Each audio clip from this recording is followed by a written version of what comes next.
They say the distance is drawn to the one who dreams it.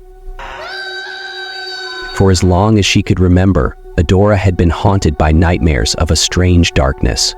Thankfully, her friend Esperanza was always there to comfort her. Though she lived as a princess in the capital's royal palace, no one knew where she truly came from. Lord Raphael had found her by the fountain as an infant, alone and nameless. He took her in, raising her with all the privileges of nobility. Her days were predictable: morning visits to the harbor, endless studies, etiquette lessons, fencing, politics, and formal dinners. And each night, before bed, she stole away to the dungeons to share a quiet meal with the prisoner. And then she went to sleep and did it all again. Yet the nightmares never ceased. Lord Raphael, growing worried, sought answers from scholars, alchemists, generals, and mystics. He did not like what he learned. One evening, he sat her down. "Adora, my child," he said. "the distance is coming for you." No one knew what the distance truly was. A storm of darkness, it devoured all in its path until it reached the one who dreamed of it. That night, Adora lay awake all through the night, the weight of his words pressing on her chest. When Esperanza came to check on her, Adora whispered her decision. She would leave. If the distance sought her, she would not let it destroy her home. Lord Raphael, though reluctant, agreed. He appointed 5 brave souls to accompany her: a pirate wizard, an adventurer, a wanderer, her loyal bodyguard, and a mystical musician who would join them along the way. With Esperanza by her side, they set out into the unknown. At first, the journey was uneventful, but trouble found them in the woods. An ambush awaited.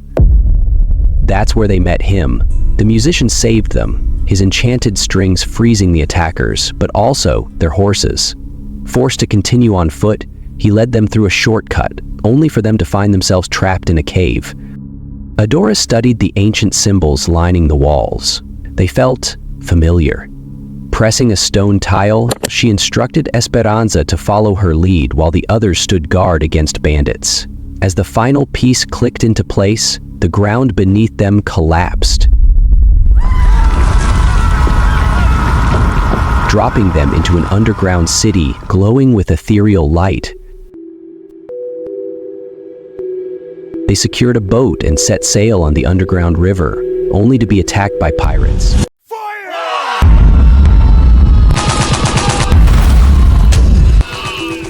Despite their efforts to ward them off, Adora was captured and taken before the captain.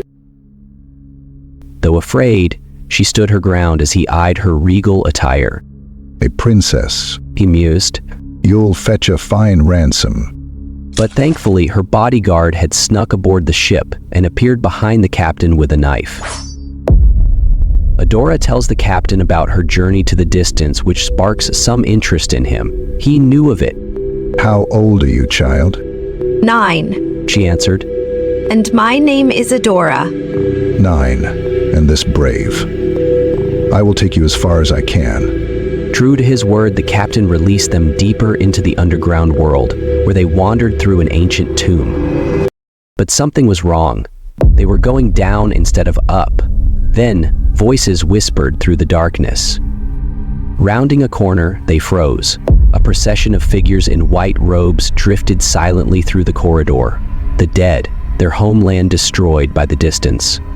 When they learned Adora's name, the one for whom their homeland was destroyed, hostility bloomed. The wanderer made a choice. With a final glance at Adora, he stepped forward, sacrificing himself so they could escape.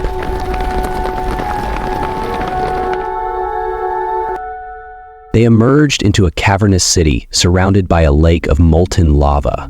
Yet it was eerily quiet. As they explored, they found its people gathered around a narrow channel, chanting in worship.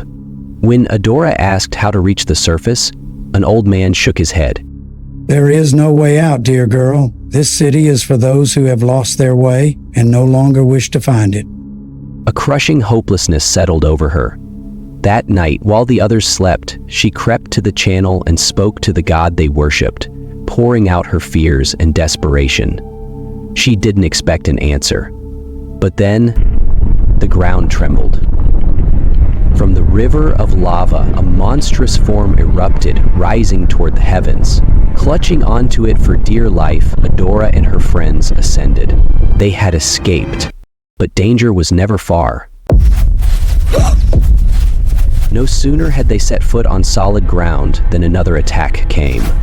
The adventurer fell first, then the musician, his final melody carrying the survivors to safety. When the music faded, their pursuers remained close behind. Esperanza turned to Adora, shame in her eyes. I hired them, She confessed. They were only supposed to bring us home. No one was supposed to die. Adora saw the fear in her friend. She took her hands, squeezing them gently. Then go home, Esperanza.